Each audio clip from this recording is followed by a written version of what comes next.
And let's move on in corporate news. The newly listed Transcorp Power PLC says the company generates 18% of its revenue from the supply of energy to the West African power pool, which is located in the Republic of Togo. That provides a steady source of foreign exchange for the Nigeria-based power generating company. Peter Ikenga is the Chief Executive Officer at Transcorp Power, and he spoke to me on this and more at the stock exchange debut on Monday. A monumental day for us here at Transcorp Power.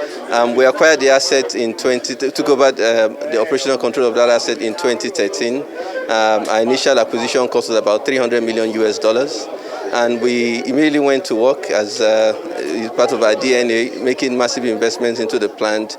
At the point when we took over the plant, the available capacity in the plant was a mere 160 megawatts. And within a space of 6 weeks, we doubled that capacity to over 300 megawatts. And we continue to make investments till 2017, when we raised the available capacity to over 700 megawatts. And so we've continued to run the plant in an operationally efficient manner, continue to put power on the grid. Today, we account for 10% of the power on the grid.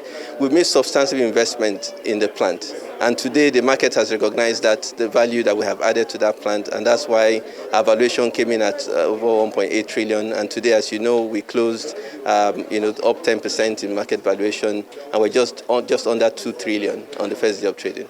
Very interesting. You are contributing to the West African power pool. Tell me about this. How much do you contribute to the West African power pool, for example, and what's the outlook on how much more you can do, perhaps when you'll be able to raise this to 1,000 megawatts? Yes. So today we do about 100 megawatts on the average daily to the Republic of Benin, Republic of Benin. We want to continue to deepen our play within the West African power pool. Just last November, we were in Mauritania, where we had the General Assembly of the West Africa Power Pool.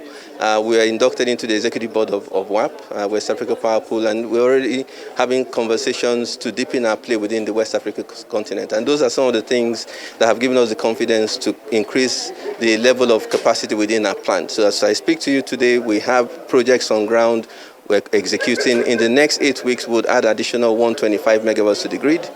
And by the end of June, we're bringing in additional 125 megawatts to the grid, increasing that to about 250 megawatts just within 2024 in the financial year. So we see opportunity within this sector. Whereas a lot of people see challenges, we continue to see opportunities, and we'll continue to post positive returns for our investors.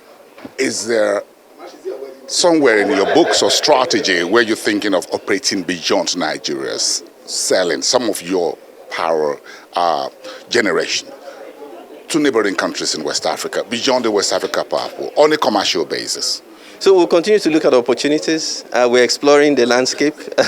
Nothing is ruled out at this point in time. I mean, part of the growth strategy we have is to diversify our energy mix. So hydro is a key area for us. And as you know, even across the West Africa sub-region, there's tremendous opportunity for hydro. So we're having those conversations now. And when the time is right, we'll come to you and to the markets, and we'll make it very, very public.